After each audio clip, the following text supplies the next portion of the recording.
जय श्री श्री राधा गोविंद देव जी की जय। श्री श्री राधा माधव की जय। श्री श्री गौर निताय भगवान की जय। श्रील प्रभुपाद की जय। जय राधा माधव जय कुंज बिहारी। जय राधा माधव जय कुंज बिहारी। जय गोपी जना वल्लभ जय धारी। जय गिरिवरधारी। जय यशोदा नंदना ब्रज जय। जय यशोदा नंदना जय ब्रज जय जमुना तीरावन चारी। जय कुंज जय जमुना तीरावन चारी। जय कुंज बिहारी। जय राधा माधव कुंज बिहारी। जय राधा माधव कुंज बिहारी। जय श्री कृष्ण चैतन्य प्रभु नित्यानंद द्वैता गदाधर श्रीवासदि भक्त वृंदा।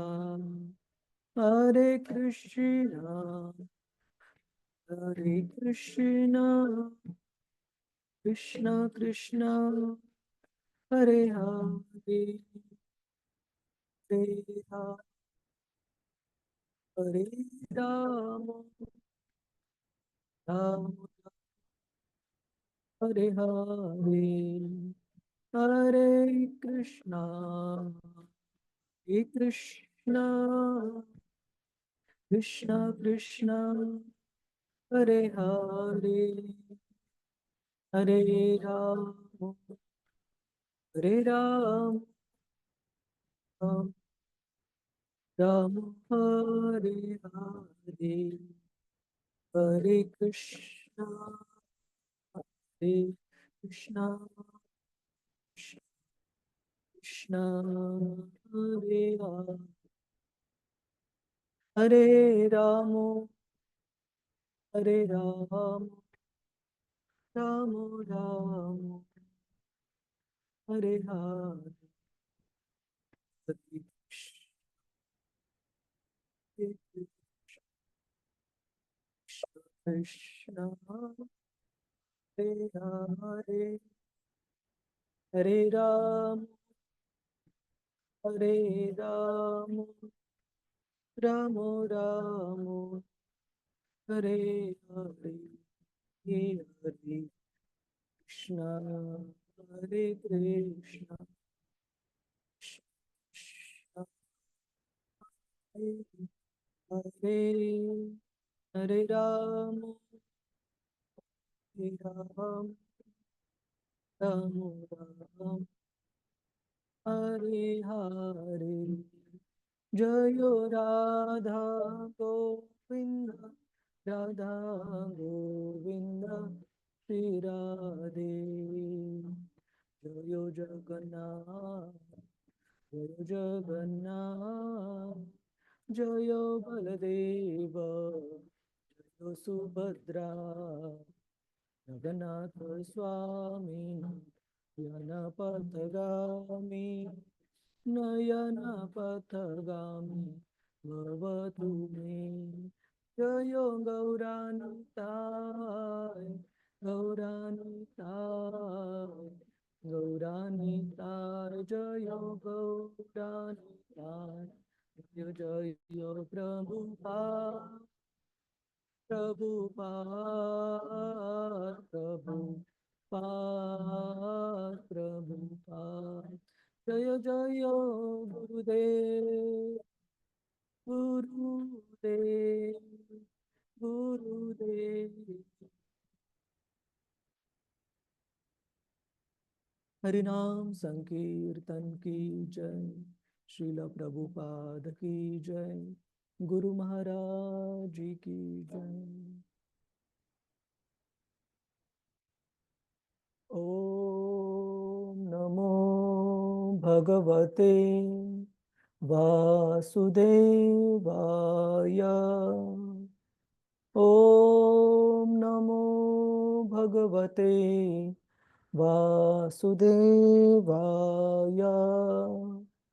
ओम नमो भगवते वासुदेवाय। नारायणं नमस्कृत्य नरं चैव नरोत्तमं देवीं सरस्वतीं व्यासं ततो जयमुदीरये। नष्टप्रायेषु अभद्रेषु नित्यं भागवत सेवया भगवतीरुत्तमश्लोके भक्तिर्भवति नैष्टिकी। कृष्णाय वासुदेवाय देवकीनन्दनाय च नन्दगोपकुमाराय गोविन्दाय नमो नमः। ॐ अज्ञानतिमिरन्धस्य ज्ञानाञ्जनशलाकया चक्षुरुन्मिलितं येन तस्मै श्रीगुरवे नमः। श्रीचैतन्यमनोभीष्टं स्थापितं येन भूतले स्वयं रूप कदा मह्यं ददाति स्वपदान्तिकं। वन्देऽहं श्रीगुरो श्रीयुतापदकमलं श्रीगुरोन् वैष्णवांश्च। श्रीरूपं सागरजातां सहगना रघुनाथान्वितं तं सजीवं साद्वैतं सावधूतं परिजनसहितं कृष्णचैतन्यदेवं श्रीराधा कृष्णपदान् सहगना ललिता श्रीविशाखान्वितांश्च। हे कृष्ण करुणा सिंधु दीनबंधु जगत्पते गोपेश गोपिका कांत श्री राधा कांत नमोस्तुते। तप्त कांचन गौरांगी श्री राधे वृंदारी भानुसी प्रणमामि हरिप्रिये। वं च कल्पतरुभ्यश्च कृपा सिन्धुभ्य एव च पतितानां पावनेभ्यो नमः। ॐ विष्णुपदाय कृष्णपृष्ठाय भूतले श्रीमते भक्तिवेदान्त स्वामिन् इति नामिने।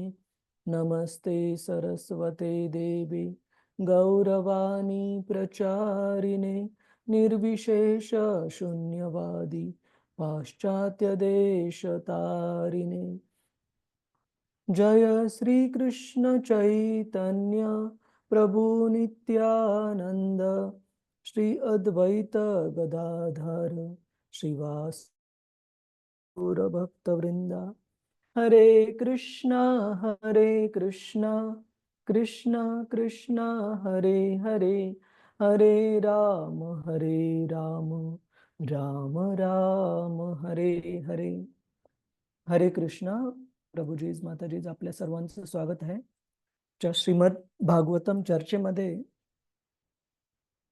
तर मागच्या वेळेस आपण पाहिलेलं की कशा प्रकारे युधिष्ठिर महाराजांच्या पदचिन्हांचं पालन करून आणि त्यांनी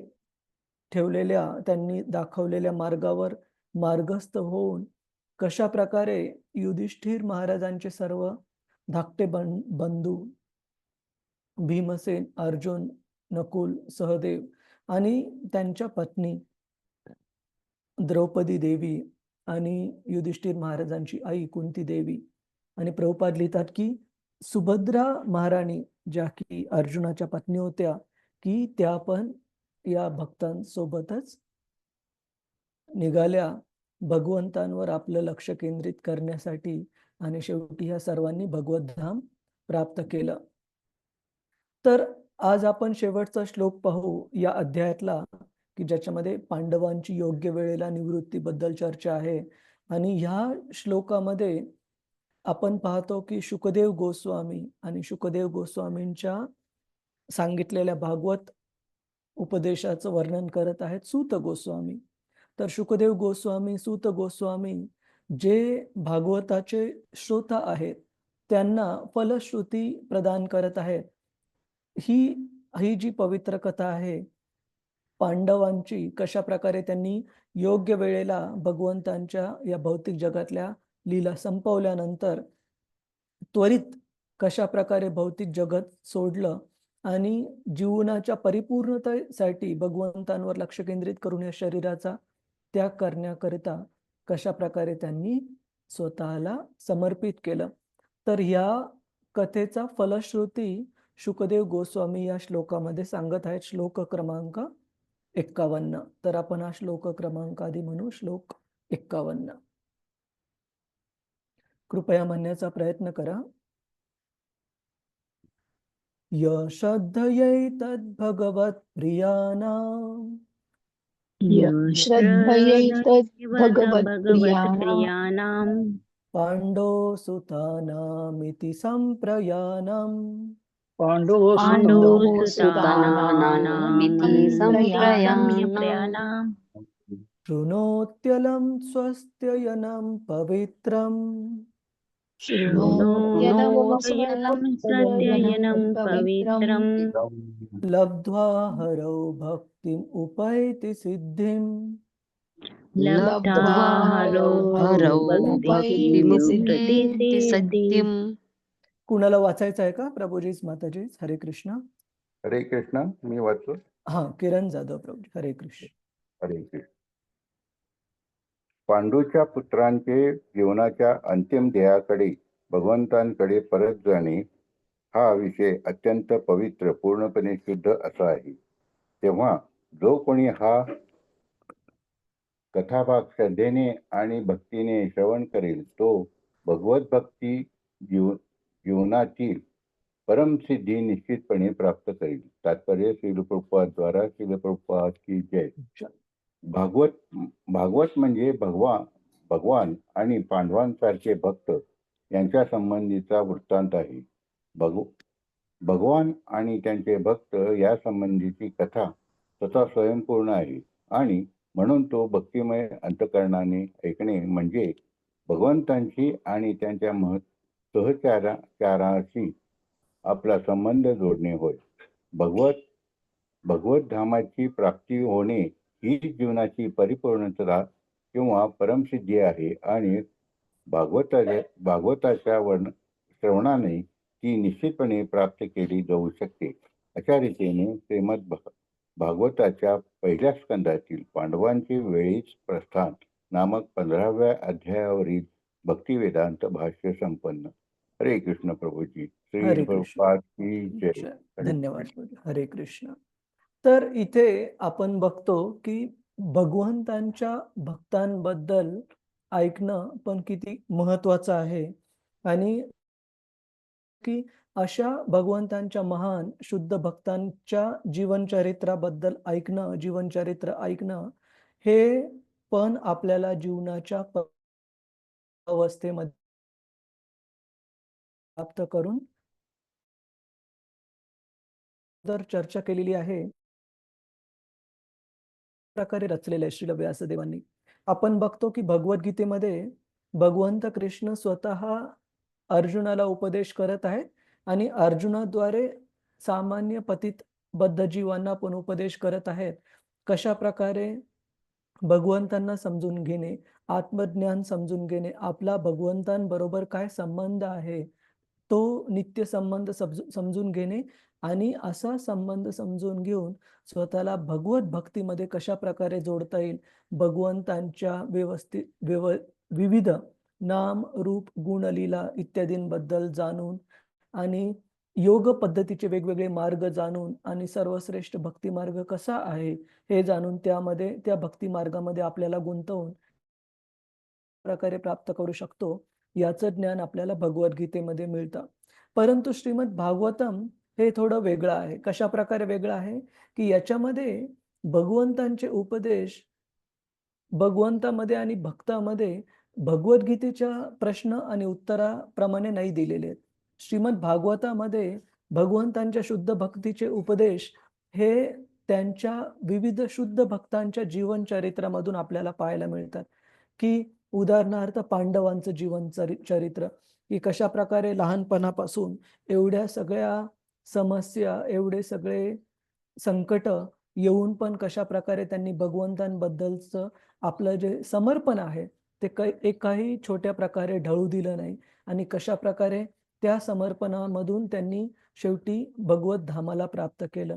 किंवा आपण कोणत्या भौतिकवादी इच्छा ठेवणाऱ्या भक्तांचे जे पुढे चालून त्यांच्या हृदयाचं शुद्धीकरण झालं, उदाहरणार्थ ध्रुव महाराज, त्यांचं जीवन चरित्र आपल्याला पाहायला मिळतं. आपल्याला पूर्ण भौतिकवादी उपभोगाच्या इच्छेने भरलेल्या धृतराष्ट्रांचं जीवन चरित्र पाहायला मिळतं, की त्या भौतिकवादी उपभोगाच्या तीव्र इच्छेतून आपल्या पुत्रांचे होत असणाऱ्या एकानंतर एक चुका, एकानंतर एक अपराध त्याने दुर्लक्षित केले आणि कशा प्रकारे अशा त्याच्या 100 पुत्रांचा त्याच्यासमोर विनाश झाला. आणि असा धृतराष्ट्र ज्यांनी आपल्या शुद्ध भक्त असलेल्या भावाचा उपदेश जीवनात कधीच गांभीर्याने घेतला नाही, जीवनाच्या शेवटी त्याच भावाच्या उपदेशाने कसा तो तारल्या गेला, अधमगती प्राप्त होण्यापासून त्यांचं आपल्याला जीवन चरित्र पाहायला मिळतं. आपल्याला भगवंतांचे शक्ती आवेश अवतार पृथू महाराजांचं जीवन चरित्र पाहायला मिळतं. असुरांच्या कुळात जन्माला येऊन पण शुद्ध भक्ती आपल्या मातेच्या गर्भापासून पालन करत असलेल्या प्रल्हाद महाराजांचं जीवन चरित्र पाहायला मिळतं. तर भागवताची शिकवण अशी आहे की महान वेगवेगळ्या भक्तांच्या जीवनातून आपल्याला शुद्ध भक्तीच्या मार्गाबद्दल मार्गदर्शन प्राप्त होतं. त्याच्यामुळे भगवद्गीतेला ही आध्यात्मिक जीवनातील प्रिलिमिनरी म्हणजे प्राथमिक अभ्यास सांगितला जातो आणि श्रीमद भागवताला भगवत भक्तीतील ग्रॅज्युएट स्टडी, ग्रॅज्युएट म्हणजे मराठीमध्ये आपण ग्रॅज्युएशनला काय म्हणतो? पदवीधर. पदवी परीक्षा, पदवीचा अभ्यास समजला जातो. आणि चैतन्य चरितामृत तर भगवंतांनी ज्या ठिकाणी भगवद्गीता कन्क्लूड केली की हे अर्जुना, मला पूर्ण प्रकारे समर्पित हो, आणि त्या समर्पणामध्ये भगवंत अर्जुनाला पूर्ण पापमय कृत्यांपासून त्याच्या कर्मफळापासून अभय प्रदान करतात. तर त्या पूर्ण भगवंतांच्या समर्पणाने श्रीमद भागवताची सुरुवात होती.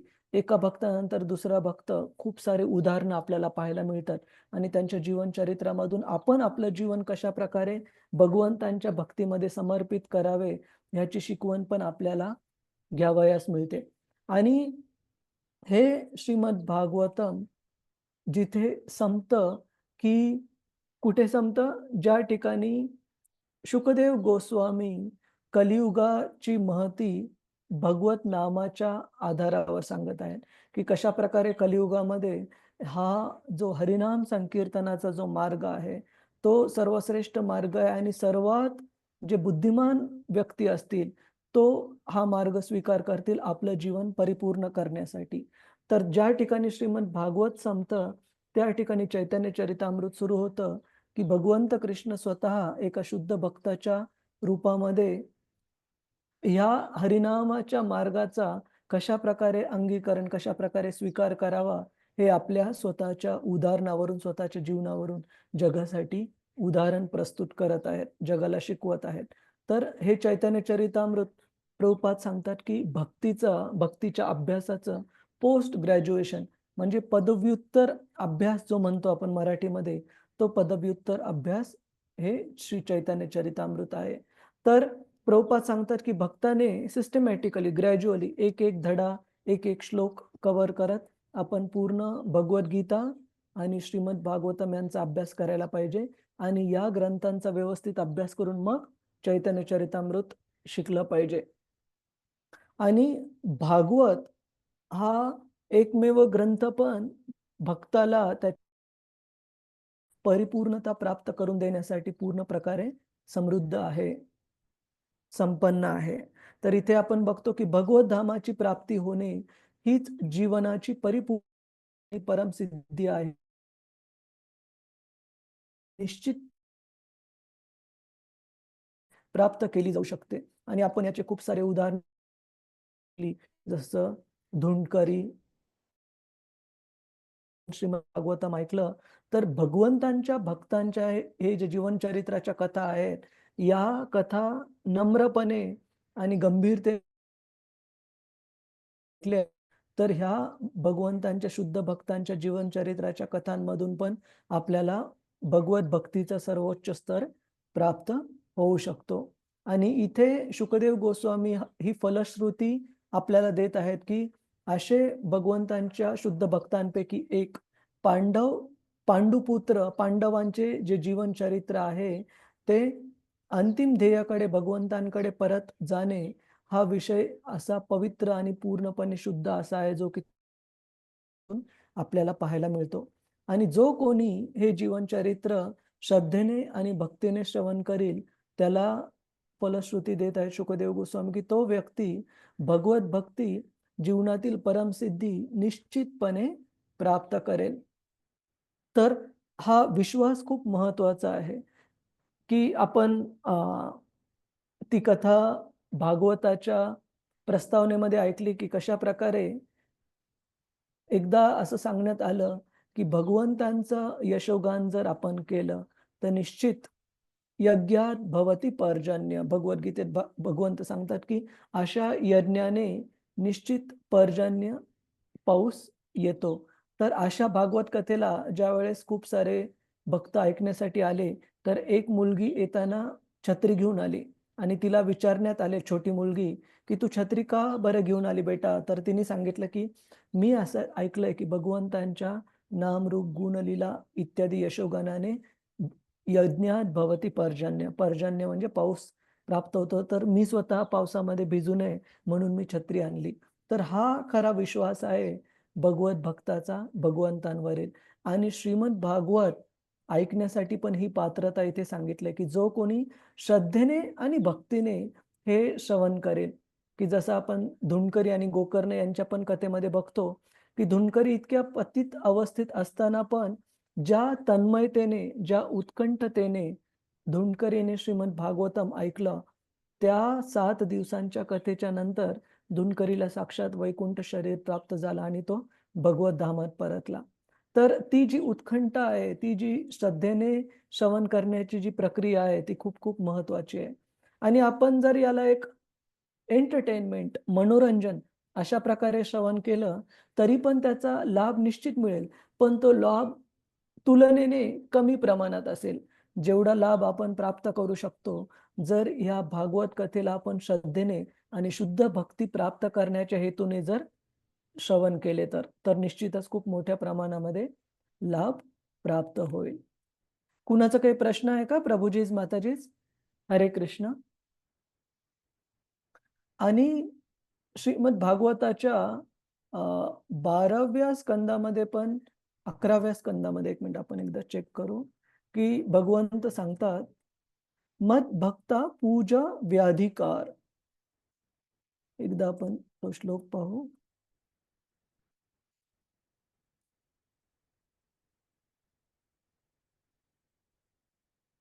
की श्रीमद भागवताच्या 11व्या स्कंदाच्या 19व्या अध्यायाच्या 20 ते 24 या श्लोकांमध्ये भगवंत सांगतात की कशा प्रकारे भक्तीच्या वेगवेगळ्या तत्वांमध्ये कोणतं सर्वश्रेष्ठ आहे.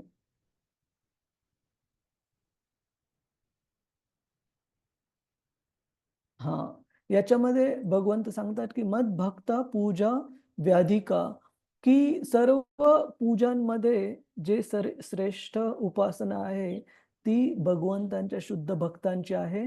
आणि या उपासनेचा एक भाग म्हणजे भगवंतांच्या शुद्ध भक्तांच्या जीवनचरित्राबद्दल जाणून घेणं. तर आपण पाहतो की पहिल्या स्कंदाचा हा जो भाग आहे याच्यामध्ये शौनकादी ऋषी मुनी सूत गोस्वामींना विचारत आहेत श्रीमद भागवताच्या इतिहासाबद्दल, की श्रीमद भागवताचे जे प्रमुख श्रोता होते शुकदेव महाराज, परीक्षित महाराज त्यांच्याबद्दल, आणि जे प्रमुख वक्ता होते शुकदेव गोस्वामी त्यांच्याबद्दल, आणि कशा प्रकारे श्रीमद भागवताचे जे ऑथर लेखक आहेत श्रील व्यासदेव त्यांच्याबद्दल, की कशा प्रकारे त्यांना प्रेरणा प्राप्त झाली श्रीमद भागवतम लिहिण्यासाठी. आणि त्यांचे शेवटचे प्रश्न आहेत दुसऱ्या म्हणजे सेकंडरी ग्रुपमधले प्रश्न त्यांचा आहे की श्रीमद भागवताचे जे प्रमुख श्रोता आहेत परीक्षित महाराज यांच्याद्वारे श्रीमद भागवतम कशा प्रकारे आविर्भूत झालं. आणि या प्रश्नाचं उत्तर देताना सूत गोस्वामी वर्णन करत आहेत, शुकदेव गोस्वामी वर्णन करत आहेत परीक्षित महाराजांचा महान जन्म आणि त्यांचं महान जीवनचरित्र. आता येणाऱ्या अध्यायांमध्ये आपण पाहू की कशा प्रकारे परीक्षित महाराज यांनी कलिपुरुषाला पण आश्रय दिला आणि त्याच वेळी कलिपुरुषाच्या वाढणाऱ्या प्रभावापासून आपल्या राज्यातील सर्व जीवमात्रांचे, सर्व व्यक्तींचे, मनुष्यांचे कशा प्रकारे परीक्षित महाराजांनी रक्षण केले. आणि शेवटी कशा प्रकारे त्यांना शाप प्राप्त झाला आणि कशा प्रकारे परीक्षित महाराजांचं जे इतकं महान जीवन होतं ते संपुष्टात आलं. आणि संपुष्टात येणं हे कारण त्या परीक्षित महाराजांच्या जीवन संपुष्टात येण्यातून श्रीमद भागवताचा उदय झाला. भागवत कथा सांगितल्या गेली परीक्षित महाराजांना शुकदेव गोस्वामींद्वारे.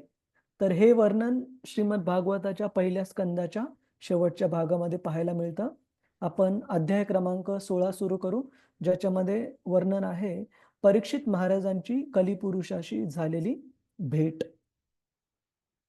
आतापर्यंत जे वर्णन केलं त्याच्यावर कुणाचा काही प्रश्न आहे का? प्रभुजीज, माताजीज, हरे कृष्ण. ठीक आहे, आपण पुढे जाऊ. श्लोक क्रमांक कृपया येण्याचा प्रयत्न करा.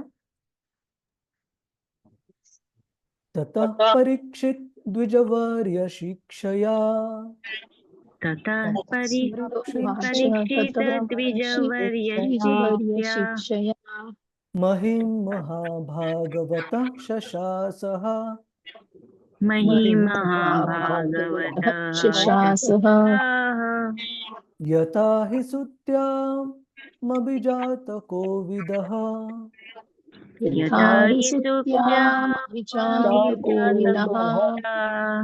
समादिशन् विप्रमहद्गुणस्तथा समादिशन्य विप्रमहद्गुणस्तथा. कुणाला वाचायचं आहे का? प्रभुजीज, माताजीज, हरे कृष्ण. हरे कृष्ण हरे कृष्ण कृष्ण कृष्ण हरे हरे, हरे राम राम राम हरे हरे. ठीक आहे, मी वाचतो. सूत हरे हरे कृष्ण. प्रभुजी मी वाचू? हा, पूजा माताजी. हरे कृष्ण. हरे कृष्ण प्रभुजी. सादर प्रणाम. धन्यवाद. श्रील प्रभुपाद की जय. सूत गोस्वामी म्हणाले, हे विद्वान ब्राह्मणांनो, त्यानंतर भगवंतांचे महान भक्त परीक्षित महाराज थोर द्विजवर्यांच्या मार्गदर्शनाखाली जगावर राज्य करू लागले. त्यांच्या जन्माच्या वेळी उत्तम भविष्यवेत्यांनी अगोदरच वर्तविल्याप्रमाणे महान गुणांच्या योगाने त्यांनी राज्यकारभार केला. तात्पर्य श्रील प्रभुपाद द्वारा श्रील प्रभुपाद की जय. परीक्षित महाराजांच्या जन्मवेळीच तज्ञ भविष्यवेत्यांनी त्यांचे गुण वर्तविले होते. भगवंतांचे श्रेष्ठ भक्त असल्याने परीक्षितांच्या ठायी सर्व सद्गुणांचा विकास झाला. वास्तविक खरी पात्रता म्हणजे भगवंतांचा भक्त असणे ही होय. मग त्या पाठोपाठ सर्व गुण क्रमाक्रमाने आपोआप विकास पावतात. परीक्षित महाराज हे महाभागवत अर्थात प्रथम श्रेणीचे भक्त होते.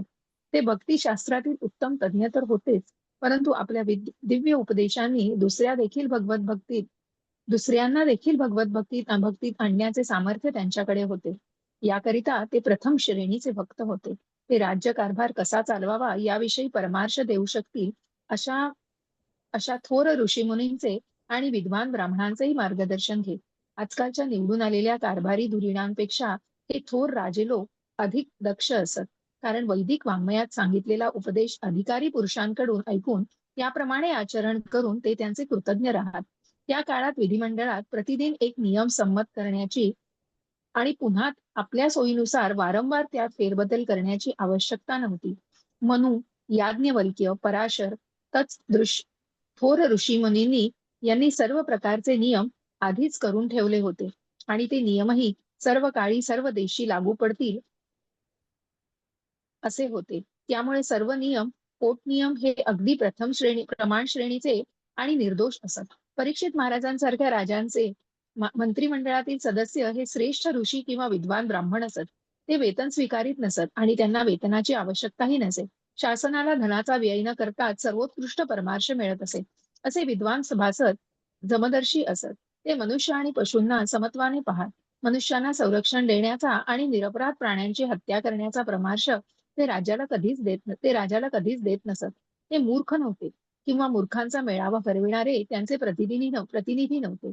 आत्मसाक्षात्कारी असणाऱ्या त्यांना राज्यातील प्रजा वर्तमान जन्मात आणि भावी जन्मात कशाने सुखी होऊ शकते याची पूर्ण जाणीव असे. खा प्या आणि विषय सुखाचा आनंद घ्या असल्या भोगवादी तत्वज्ञानाशी त्यांना काही कर्तव्य नव्हते. ते खऱ्या अर्थाने तत्वज्ञ होते.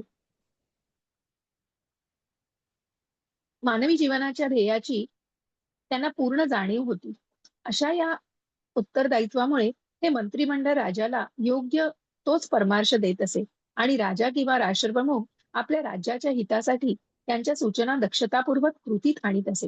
युधिष्ठिर महाराज किंवा परीक्षित महाराज यांच्या काळात राज्य हे खऱ्या अर्थाने कल्याणकारी राज्य होते. कारण मनुष्य असो किंवा इतर प्राणी असो कोणीही त्यांच्या राज्यात दुःखी नव्हते. परीक्षित महाराज विश्वाच्या कल्याणकारी राज्याचे आदर्श राजा होते. हरे कृष्ण प्रभुजी. श्रील प्रभुपाद की जय. हरे कृष्ण. धन्यवाद माताजी.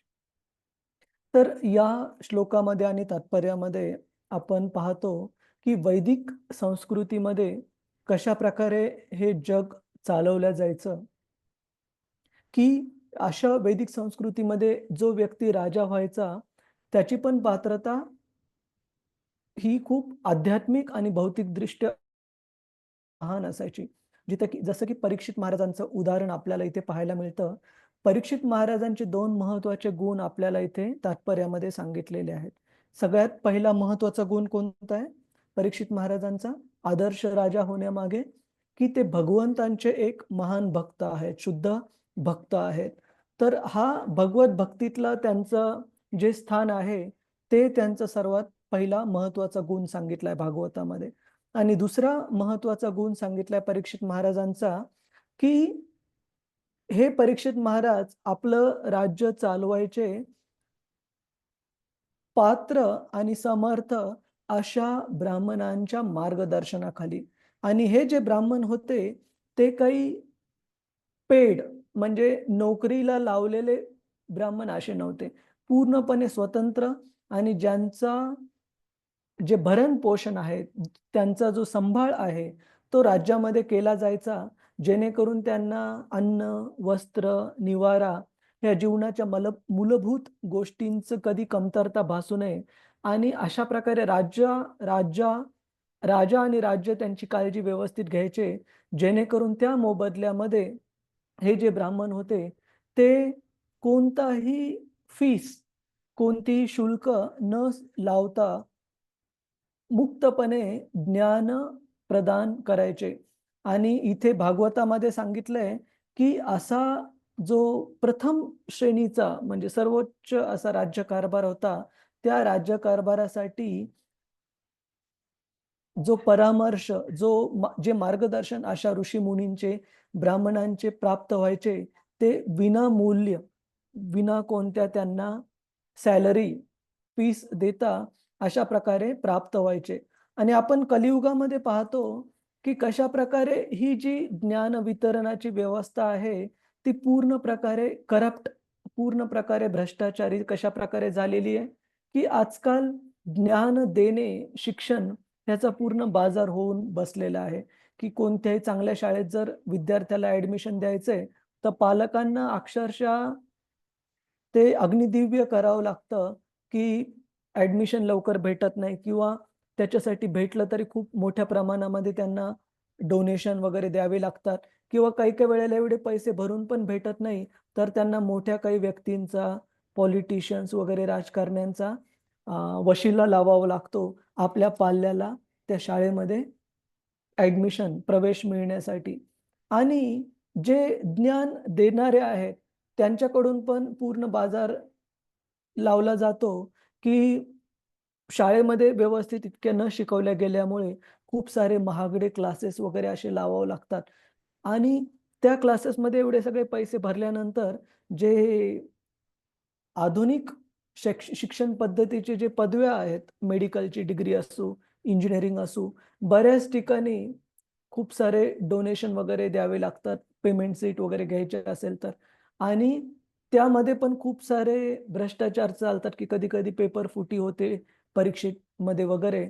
तर सांगण्याची गोष्ट अशी, की ही जी ज्ञान देण्याची पद्धती होती वैदिक संस्कृतीमध्ये, जिथे की एक पैसाही फीस किंवा सॅलरी पगाराच्या रूपामध्ये त्यांना अशा गुरूंना देण्याची गरज नाही. फक्त त्यांच्या अन्न, वस्त्र, निवाऱ्याची गरज भागवून पूर्ण राज्यामधील सर्व वर्णांसाठी ते ज्ञान विनामूल्य विनामूल्य त्यांना द्यायचे. परंतु ही ज्ञान युगामध्ये शिक्षक म्हणा किंवा विद्यार्थी म्हणा, दोन्ही बाजूनी कशाप्रकारे त्याचा ऱ्हास होत राहतो आणि कशाप्रकारे ते पूर्णपणे भ्रष्टाचारी व्यवस्था होऊन बसते. आणि अशा भ्रष्टाचारी व्यवस्थेमध्ये जे बाहेर निघणारे जे विद्यार्थी आहेत, त्यांच्यामध्ये भौतिक ज्ञानाची विद्या जरी असेल, परंतु कॅरेक्टरला आपण मराठीत म्हणतो जीवनचरित्र. चरित्राच्या बाबतीमध्ये ते एवढ्या चांगल्या प्रकारे प्रशिक्षित नसतात हे विद्यार्थी, की ह्या ज्ञानाचा आपल्या आध्यात्मिक प्रगतीसाठी कसा वापर करावा. मग कशाप्रकारे वापर केला जातो त्यांच्याकडून? त्यांच्याकडून वापर केला जातो ह्या पूर्ण समाज व्यवस्थेच्या ऱ्हासासाठी. उदाहरणार्थ असे कधी-कधी हुशार विद्यार्थी वगैरे आपल्याला शास्त्रज्ञ झालेले पाहायला मिळतात आणि अशाच शास्त्रज्ञांकडून अत्याधुनिक शस्त्रास्त्रांचा, मिसाईल, क्षेपणास्त्र विद्येचा वगैरे पुढे त्याच्यामध्ये अशा शास्त्रांमध्ये प्रगती केली जाते, जेणेकरून पूर्ण मनुष्य जातीचाच विनाश व्हावा. तर सांगण्याचा हेतू हा, की ज्ञान मिळवण्याची जी प्रक्रिया आहे, त्याच्यामध्ये गुरुची पात्रता आणि विद्यार्थ्याची पात्रता ह्या दोन्ही गोष्टी खूप व्यवस्थित प्रकारे दिल्या गेलेल्या आहेत. आणि जर विद्यार्थी ज्ञान घेण्यासाठी व्यवस्थितरित्या पात्र नसेल आणि गुरु जर ज्ञान देण्यासाठी व्यवस्थितरित्या पात्र नसेल, तर अशा चांगल्या चरित्राच्या, कॅरेक्टरच्या विद्यार्थ्याविना हे जे ज्ञान आहे त्याचा दुरुपयोगच आपल्याला जास्त पाहायला मिळेल. जेणेकरून भरभराट, आध्यात्मिक विकास तर सोडा, परंतु ऱ्हास होत जाईल पूर्ण मनुष्य व्यवस्थेचा ह्या ज्ञान प्रदान करण्याची जी प्रथा आहे, त्यामध्ये आलेल्या भ्रष्टाचारामुळे. आणि आपण पाहतो खूप साऱ्या महान राजर्षींचं उदाहरण आपण पाहतो. जसं परीक्षित महाराजांचं उदाहरण दिलेलं आहे, की परीक्षित महाराज हे पण पूर्ण प्रकारे आध्यात्मिक ज्ञानाने पात्र असणाऱ्या फर्स्ट क्लास प्रथम श्रेणींच्या ब्राह्मण मार्गदर्शन मंडळाद्वारे आपला राज्यकारभार चालवायचे.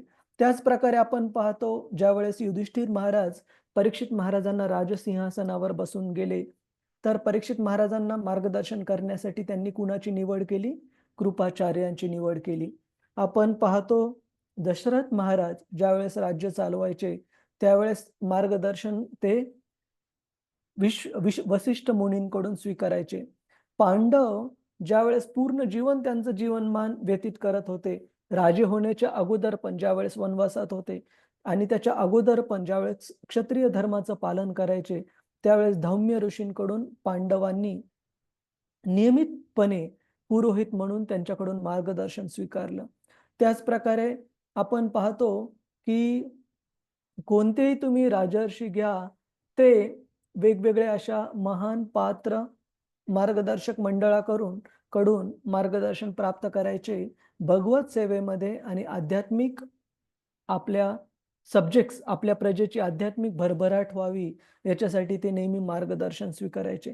पृथू महाराजांच्या जीवनचरित्रामध्ये पण आपण उल्लेख पाहतो की कशा प्रकारच्या महान ऋषीमुनींकडून ते मार्गदर्शन प्राप्त करायचे आपल्या जीवनामध्ये.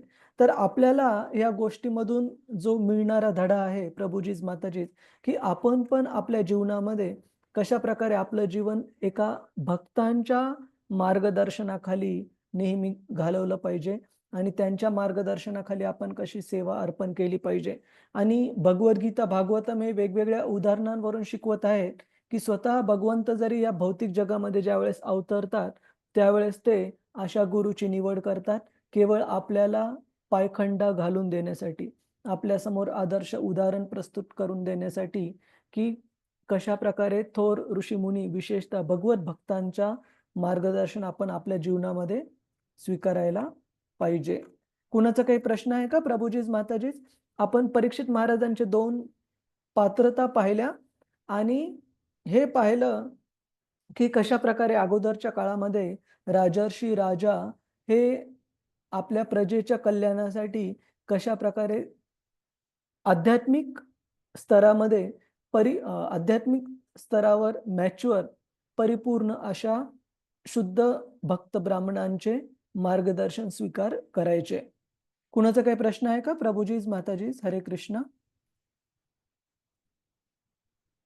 आणि अशा प्रकारे याचा परिणाम काय होता की परीक्षित महाराजांचं जे राज्य होतं ते खऱ्या प्रकारे कल्याणकारी राज्य होतं आणि सर्व प्राणी मात्र केवळ मनुष्यच नाही तर बाकीचे प्राणी पण सर्व त्यांच्या राज्यामध्ये सुखी होते, कोणीही दुःखी नव्हतं.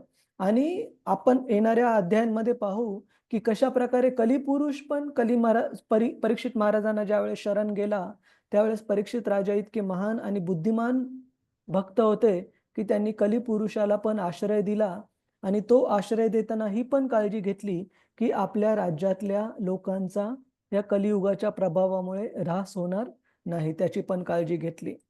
तर हे केवळ भगवंतांचे एक शुद्ध भक्तच चालवू शकतात. तर आपण पुढे वाचू. कुणाचा काही प्रश्न आहे का प्रभूजीच माताजीच? हरे कृष्ण. ठीक आहे, श्लोक क्रमांक 2 कृपया म्हणण्याचा प्रयत्न करा. स उत्तरस्य तनया उत्तरस्य तनया उप एम इरावतीम् उपहेम इरावती जनमेजय आदिं चतुरस् जनमेजय आदि चतुरस्य चतुर अस्य उत्पादयत् सुतान् अस्य उत्पादयत्सुतान् तस्याम् उत्पादयत् सुतान्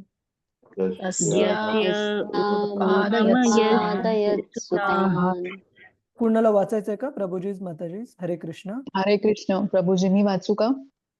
हा, हरे कृष्ण क्षितिजा माताजी. हरे कृष्ण. श्रीला प्रभुपाद की जय. राजा परीक्षित यांनी उत्तर राजाच्या इरावती नामक कन्येशी विवाह केला आणि तिला जन्मेजय महाराज धरून 4 पुत्र झाले. तात्पर्य: उत्तर हा विराट राजाचा पुत्र आणि परीक्षित महाराजांचा मामा होता. इरावती ही महाराज उत्तर यांची कन्या अर्थात परीक्षित महाराजांची मामे बहीण होती. त्या काळी आत्ते मामे भावंडांचे विवाह सगोत्र नसल्यास होत असत. वैदिक विवाह व्यवस्थेमध्ये गोत्र किंवा कुटुंब याला फार मोठे महत्व दिलेले आहे. अर्जुनाचा विवाह सुद्धा सुभद्रेशी झाला होता, तीही त्याची मामे बहीणच होती. हा जन्मेजय. तर इथे प्रभूजीच माताजीच आपल्या लक्षात आहे का हे विराट राजा कोण होते? पांडवांनी ज्यावेळेस त्यांचं 13 वर्षांचा वनवास संपवला आणि 14वं वर्ष जे होतं ते अज्ञातवासाचं होतं, त्या अज्ञातवासाच्या वर्षामध्ये विराट राजाच्या राज्यामध्ये पांडव हे अज्ञातवासात राहिले.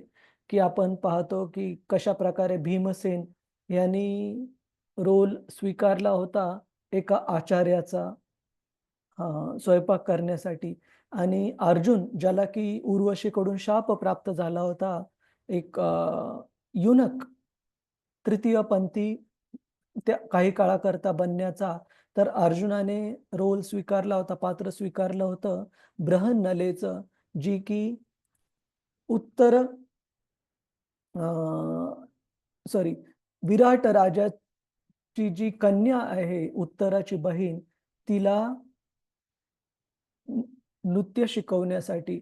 आणि आपण ह्याच्यावर पण चर्चा केलेली की त्या अज्ञातवासाच्या काळामध्ये एकदा कसं विराट राजाच्या राज्यावर दक्षिणेकडून आक्रमण झालं आणि तो ते आक्रमण थोपवण्यामध्ये मग्न असताना उत्तरेकडून कशा प्रकारे कौरवांनी कपट नीतीने अगोदर तर विराट राजाच्या राज्यातल्या गायी चोरून नेल्या आणि त्यानंतर आक्रमण केलं विराट राजाच्या राज्यावर उत्तरेच्या बाजूने. विराट राजा दक्षिणेचं आक्रमण थोपवण्यामध्ये व्यस्त असल्याचा फायदा घेऊन, आणि कशा प्रकारे हा जो विराट राजाचा पुत्र होता उत्तर, त्यांनी पूर्ण राज्यातल्या प्रजेसमोर तर मोठ्या फुशारकीने म्हटला की मी एकटा जाऊन सर्व या कौरव सैन्याची दानादान उडवेल. परंतु ज्यावेळेस प्रत्यक्षात हा उत्तर कौरवांच्या सैन्यामधले महारथी त्याने पाहिले की कर्ण, भीष्म, द्रोणाचार्य इत्यादी, दुर्योधन, दुःशासन, त्यावेळेस त्याची गाळण उडाली आणि तो बृहन्नलेला जो की अर्जुन होता, जो की त्याच्या सारथ्याची भूमिका निभावत होता, त्या बृहन्नलेला म्हटलं की आपण आता परत जाऊ, माझी काही इथे युद्ध करण्याची हिंमत नाही. आणि अर्जुन जो की एक क्षत्रिय होता, तो म्हटला की मृत्यू आला तरी चालेल, पण तू युद्धभूमीवर असं पळून कसं जाऊ शकतो? की उत्तर ह्या राजपुत्राची पूर्णपणे गाळण उडालेली पाहून मग अर्जुनाने रथ एका झाडाच्या जवळ नेला, जिथे की त्यांनी आपले सर्व शस्त्रास्त्र बांधून वर कपड्यामध्ये ठेवलेली होती त्या झाडावर अज्ञातवासात असल्यामुळे. आणि त्या शस्त्रास्त्रांना स्वतःकडे घेऊन अर्जुनाने बृहन्नलेच्या रूपामध्ये कशा प्रकारे पूर्ण पांडव सैन्याची एक हाती वाताहात उडवली आणि पूर्ण सर्वांना पराभूत केलं. तर ही गोष्ट लक्षात आहे का प्रभूजीज माताजीज आपल्या? काही काळापूर्वी आपण चर्चा केलेली. हो हो प्रभूजी. ना? हो. तर तेच विराट राजांची नात आहे आता उत्तर, म्हणजे विराटांचा पुत्र उत्तर आणि उत्तराची जी मुलगी आहे, काय नाव आहे तिचं? इरावती. तर त्या इरावती ह्या राजकन्येसोबत अर्जुनाचा जो पुत्र आहे, अर्जुनाचा पुत्र नाही, पौत्र, अर्जुनाचा जो नातू आहे, अर्जुन, अभिमन्यू आणि परीक्षित. तर अर्जुनाचा जो नातू आहे परीक्षित, त्यांचा विवाह या उत्तर अशा कन्येशी होत आहे इथे. क्लिअर आहे प्रभूजीज माताजीज? हरे कृष्ण. हो, समजलं प्रभूजी. ठीक आहे. हरे कृष्ण. तर पुढे जाऊ. क्षितिजा माताजी, जनमेजय. हा. जन्मेजय एक राजर्षी परीक्षित महाराजांचा विख्यात पुत्र. मातेचे नाव इरावती अथवा काहींच्या मते माद्रवती. जन्मेजयाला 2 पुत्र होते. त्यांची नावे ज्ञातानिक आणि शंकुकर्ण अशी होती. कुरुक्षेत्रात यात्रास्थळी त्याने कित्येक यज्ञ केले. त्याला 3 कनिष्ठ बंधू होते. त्यांची नावे अशी: श्रुतसेन, उग्रसेन आणि भीमसेन दुसरा. त्याने तक्षशिलेवर अजंत स्वारी केली. तसेच आपला महान पिता परीक्षित महाराज याला मिळालेल्या अन्याय शापाचा सूड घेण्याचा निश्चय केला. त्याने संपूर्ण सर्पवंशाचा नाश करण्यासाठी सर्पयज्ञ केला. त्याच्या पित्याला दंश करून त्याच्या मृत्यूस कारण होणारा तक्षकही या यज्ञात जळून जायचा होता. अनेक थोर ऋषी आणि देवता यांच्या विनंतीस मान देऊन त्याने सर्पवंशाचा नायनाट करण्याची आपली योजना रहित केली. त्याने सर्पसत्र अर्ध्यावरच थांबवले, परंतु त्या यज्ञासंबंधीतील प्रत्येकाला त्याने भरपूर द्रव्य देऊन संतुष्ट केले. या समारंभात महर्षी व्यासदेव स्वतः जातीने उपस्थित होते आणि कुरुक्षेत्रातील युद्धाची कथा त्यांनी स्वतः राजाला सांगितली. नंतर व्यासदेवांच्या आज्ञेवरून त्यांचा शिष्य वैशंपायन याने महाभारताची इत्थंभूत कथा राजापुढे सांगितली. आपल्या वडिलांच्या अकाली मृत्यूमुळे जन्मेजय राजा अतिशय दुःखी होता आणि त्यांचे पुन्हा दर्शन घेण्याची उत्कंठा त्याच्या मनात होती. ती त्याने श्री व्यासदेवांच्या समोर बोलून दाखवली आणि व्यासदेवांनी त्याची इच्छा तृप्त केली.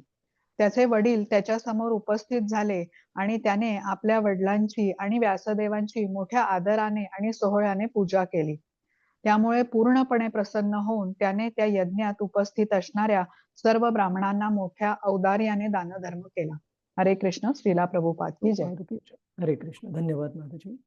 तर इथे आपण बघतो की जनमेजय जो की परीक्षित महाराजांचा थोरला सर्वात मोठा मुलगा आहे, परीक्षित महाराजांनी ज्यावेळेस त्यांना कळालं की शृंगीचा शाप त्यांना प्राप्त झालेला आहे, ब्राह्मणपुत्राचा 7 दिवसामध्ये मृत्यू होणार आहे, त्यावेळेस आपल्या सर्व राज्याचा आणि राजवैभवाचा त्याग करून ते गंगा नदीच्या काठावर गेले शुकदेव गोस्वामींकडून श्रीमद भागवतम प्राप्त करण्यासाठी. तर आपल्या वडिलांना चुकीच्या प्रकारे हा जो शृंगी या ब्राह्मण पुत्राकडून शाप प्राप्त झालेला आहे, तर त्या चुकीचा आणि ज्या प्रकारे त्यांचा अंत झाला होता इतक्या महान राजर्षीचा, त्या तक्षक सापाच्या सर्पदंशाने, तर जनमेजय यांनी त्या गोष्टीचा प्रतिशोध घेण्यासाठी, बदला घेण्यासाठी एक यज्ञ करावयाचा ठरवला परीक्षित महाराजांचा देहवसान झाल्यानंतर, की ज्या यज्ञामध्ये अनेक महान ब्राह्मणांच्या यज्ञ मंत्राच्या पठणाद्वारे पूर्ण सर्पवंशाचा विनाश करायचं ठरवलं होतं जनमेजय याने. परंतु जे महान ऋषीमुनिगण देवता होते, ब्रह्माजी वगैरे, त्यांनी जनमेजय राजाला समजून सांगितलं की हे जनमेजय, तुझ्या वडिलांचा मृत्यू हा चुकीच्या पद्धतीच्या शापामुळे झाला, मान्य आहे, आणि एक साप तक्षक जिम्मेदार होता त्यांचा मृत्यू होण्यासाठी, ते पण मान्य आहे, परंतु त्याच्या बदल्यामध्ये तू सर्व सर्पवंशाला नष्ट करशील, ही जी शिक्षा आहे ती थोडी आततायी आहे, ती थोडी जास्त आहे. तर त्याच्यामुळे हे बरोबर नाहीये. तुझा राग तुला क्षमवावं लागेल, आणि सापा हे पण भगवंतांचेच एक अंश आहेत जीवाच्या रूपामध्ये, त्यांना पण जगण्याचा अधिकार आहे.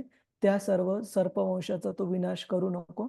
आणि अशा प्रकारे या महान ऋषीमुनींचा, देवतांच्या उपदेशाचं, आज्ञेचं पालन करून जनमेजय महाराजांनी हा जो यज्ञ होत होता, ज्याच्यामध्ये की पूर्ण सर्पवंशाचा विनाश होणार होता, त्या यज्ञाला थांबवलं. तर अशा प्रकारे आपण थोड्या वेळापूर्वी चर्चा करत होतो की कशा प्रकारे महान भक्तांचं मार्गदर्शन आपल्या जीवनाच्या प्रत्येक वळणावर खूप खूप आवश्यक आहे. कारण महान भक्तांच्या बाबतीमध्ये पण कधी कधी आपल्याला पाहायला मिळतं की मायेच्या प्रभावाने कधी कधी त्यांच्या हातून चूक होण्याची शक्यता असते. जसं की आपण ध्रुव महाराजांच्या बाबतीत पण पाहतो. ध्रुव महाराज हे भगवंतांचे एवढे श्रेष्ठ भक्त होते, परंतु त्यांच्या भावाला उत्तम याला ज्यावेळेस यक्षांनी मारलं, त्यावेळेस ध्रुव महाराज इतके नाराज झाले आणि इतके रागावले की त्यांनी यक्षांची जी कॅपिटल, जी राजधानी होती अलकापुरी, त्या अलकापुरीवर आक्रमण केलं आणि पूर्ण यक्षांचं जे कुळ आहे तेच नष्ट करण्याचं ठरवलं ध्रुव महाराजांनी. आणि शेवटी ब्रह्म त्या ठिकाणी आले आणि ब्रह्मदेवांनी ध्रुव महाराजांना उपदेश केला की हे ध्रुव, काही यक्षांनी चुकीच्या पद्धतीने तुझ्या भावाला मारलं, मान्य ती चूक झाली, पण त्या चुकीच्या बदल्यामध्ये पूर्ण यक्षांना तू ठार नाही करू शकत. त्यांना जगण्याचा अधिकार आहे आणि खूप सारे यक्ष अगोदर तुझ्याकडून मारल्या गेलेले, त्याच्यामुळे बस झालं, आता एवढी शिक्षा बस झाली आणि अजून जास्त राग करण्याची गरज नाहीये, योग्य नाहीये ते पूर्ण यक्षकुळाचा नाश करणे. आणि अशा प्रकारे ब्रह्माजींच्या सांगण्यावरून ध्रुव महाराज थोडे राग त्यांचा शांत झाला, भानावर आले आणि त्यांनी यक्षांवर केलेलं जे आक्रमण होतं त्या ठिकाणी ते थांबवलं.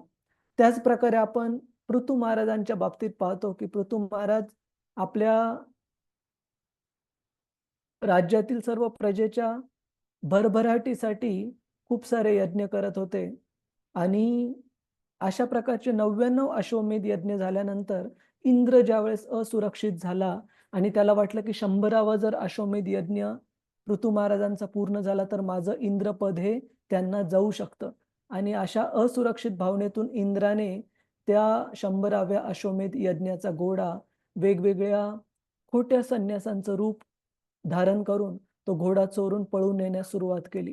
तर पृथू महाराजांचे जे प्रिस्ट पुरोहित ब्राह्मण होते ते पृथू महाराजांना म्हणाले की आपण या यज्ञाचे यजमान आहात, तर आपण इथून उठण्याची गरज नाहीये. इंद्राला शिक्षा देण्यासाठी आम्हीच अशा प्रकारचा मंत्र उपचार करू की जिथे कुठे इंद्र आहे या खोट्या संन्यासांचा वेश धारण करून चुकीचं काम करत आहे की या यज्ञाचा जो अश्वमेध यज्ञाचा घोडा आहे तो पळवून नेत आहे लपवून, तर त्या जिथे कुठे इंद्र आहे त्या ठिकाणून त्याला ओढून इथे यज्ञकुंडात आणलं जाईल आणि यज्ञकुंडात आहुती म्हणून त्याचा पण विनाश होईल. तर त्या ठिकाणी आपण बघतो की ब्रह्माजी पुन्हा आले आणि पृथू महाराजांना म्हणाले की हे पृथू, तू जे हे यज्ञ करत आहेस त्या यज्ञ कर्मांचं मूळ उद्देश आहे तुझ्या प्रजेची भरभराट आणि तू आतापर्यंत केलेल्या यज्ञांनी निश्चितच त्यांची भरभराट झालेली आहे आणि तुला इंद्रपदाची अपेक्षा नाहीये. त्याच्यामुळे तू हा 100वा यज्ञ जो चालू आहे तो इथेच थांबव आणि इथेच कन्क्लूड कर. आणि पृथू महाराजांनी क्षणाचाही विलंब न करता ब्रह्माजींची ही आज्ञा पालन करून तिथले जे पुरोहित ब्राह्मण होते यज्ञ करणारे त्यांना सांगितलं की हा जो 100वा अश्वमेध यज्ञ आहे तो इथेच थांबवू आणि यापुढे आपल्याला यज्ञ करण्याची गरज नाहीये. तर ह्या साऱ्या उदाहरणांवरून आपल्याला असं कळतं की किती महान व्यक्ती जरी असला त्याच्याकडून पण कधी कधी अशी एखादी गोष्ट होऊ शकते जी की विपरीत प्रकारचा परिणाम दाखवू शकते. त्यामुळे प्रत्येक व्यक्ती तो कितीही हुशार असेल, कितीही ज्ञानवान असेल, प्रत्येक व्यक्तीला भगवंतांच्या श्रेष्ठ भक्तांचं, शुद्ध भक्तांचं मार्गदर्शन हे जीवनामध्ये खूप खूप आवश्यक आहे. इतक्या साऱ्या उदाहरणांमधून आपल्याला ही गोष्ट पाहायला मिळते. आणि दुसरी महत्त्वाची गोष्ट ही पण पाहायला मिळते की केवळ त्या महान भक्तांचं मार्गदर्शन जीवनामध्ये असून उपयोग नाही, तर त्या मार्गदर्शनाच्या प्रती, त्या निर्देशांच्या प्रती आपलं समर्पण असलं पाहिजे पालन करण्याचं. जनमेजय महाराजांनी एका क्षणाचाही विलंब न करता तो यज्ञ थांबवला. ज्यावेळेस थोर ऋषीमुनी देवतागण यांनी त्याला सांगितलं की हा राग खूप अति प्रमाणामध्ये शिक्षा देत आहेस तू सर्पवंशाला, सगळ्यांना मारण्याची गरज नाहीये. त्याच प्रकारे ऋषीमुनींनी ध्रुव महाराजांना थांबवलं. यक्षांना जी शिक्षा देत होते ध्रुव महाराज ती आततायी शिक्षा न होण्यापासून. त्याच प्रकारे पृथू महाराजांना थांबवलं ब्रह्मदेवांनी की यज्ञ इंद्र आसक्त आहे ना इंद्रपदाला, राहू दे त्याच्याजवळ इंद्रपद, काही हरकत नाही. तुझं जे मूळ प्रयोजन होतं तुझ्या प्रजेची भरभराट ती प्राप्त झाली आहे ना, मग 100वा यज्ञ इथेच थांबवून टाक. तर एका क्षणाचाही विलंब न करता त्यास समर्पित झाले पृथू महाराज आणि त्याच क्षणी त्यांनी यज्ञ थांबवला. तर मार्गदर्शन करणारे भक्त आणि त्यांच्या मार्गदर्शनास यथायोग्य सन्मान देऊन आपल्या जीवनामध्ये त्या मार्गदर्शनाचं पालन करणं हे समर्पण पण भक्तामध्ये खूप खूप आवश्यक आहे. या साऱ्या उदाहरणामधून आपल्याला दिसतं, जनमेजय महाराजांच्या उदाहरणामधून. तर आज आपण इथे थांबवू. कुणाचा काही प्रश्न आहे का, काही जिज्ञासा, कुणाला काही शेअर करायचं आहे का? प्रभुजीज माताजीज, या मुद्द्यांवरून आपण ज्याबद्दल आज चर्चा केली. हरे कृष्ण. क्लिअर आहे प्रभुजीज माताजीज? कुणाला काही कन्फ्युजन आहे का जे आपण चर्चा केली आता त्याच्यावर? नाही प्रभूजी. क्लिअर आहे प्रभूजी. म्हणजे Clear हरे आहे? कृष्ण. हरे कृष्ण. बाकीचे भक्त भूषण प्रभू, क्षितिजा माताजी, मनीषा माताजी, मंजरी माताजी, किरण जाधव प्रभू, प्रश्न आहे नाही कुणाचा? प्रभूजी. नाही नाही समजलंय समजलंय समजलं. प्रभूजी. समजलंय. ठीक आहे. तर आपण हा जो अध्याय आहे पुढच्या वेळेला कंटिन्यू करू. ठीक आहे. वामच्या कल्प तरुभ्यश्च कृपा सिंधुभ्य एव च पतितानां पावनेभ्यो वैष्णवेभ्यो नमो नमः. आणि रतिरूपा माताजी, सर्व भक्तांकडे भागवतम आहे का? एकतर हार्ड कॉपी किंवा हार्ड कॉपी नसेल तर कमीत कमी ऑनलाईन सॉफ्ट कॉपी तरी आहे का प्रभुपादांचं हो. भागवत? हो प्रभूजी, हाय सगळ्यांकडे आहे. ओके. तर आपण सर्वांनी वाचून येत जा प्रभूजीज माताजी, जेणेकरून आपल्याला हे जे श्लोक, हे जे तात्पर्य आपण शिकत आहोत ते अधिकाधिक चांगल्या प्रकारे कळावेत आणि आपली जरी काही जिज्ञासा असेल या अभ्यासातून जी बाहेर येऊ शकते ती आपण या चर्चेमध्ये विचारू शकता. ठीक आहे. तर आपण सर्वांनी जे काही श्लोक माताजीच पब्लिश करतील ग्रुपवर, व्हॉट्सअप ग्रुपवर, ते श्लोक आधी वाचून येण्याचा प्रयत्न करा, जेणेकरून अधिकाधिक चांगल्या प्रकारे समजेल. हरे कृष्ण. थँक्यू प्रभूजी माताजी. हरे कृष्ण प्रभूजी. प्रभूजी. प्रभूजी, एक दंडवत विनंती प्रणाम. होती. हा, आज हा, शिक्षा सेरेमनी आहे. जे 1 ते 8 माळा करतायत त्यांच्यासाठी आज आहे. अच्छा. आणि 8च्या पेक्षा जास्त माळा करतायत त्यांच्यासाठी उद्या आहे 4:30 ते 6:30. सगळी माहिती ग्रुपवर शेअर केली आहे प्रभूजी. तर ठीक. सगळ्या भक्तांनी नक्की जॉईन व्हावं त्या सेरेमनीसाठी. आज किती वाजता आहे? आज 4:30 ते 6:30 आहे प्रभूजी. अच्छा. आणि उद्या पण आणि उद्या 4:30 पण ते? तसंच आहे. हो. ओके. थँक्यू. थँक्यू. हरे ओके. कृष्ण. हरे कृष्ण प्रभूजी. धन्यवाद. धन्यवाद.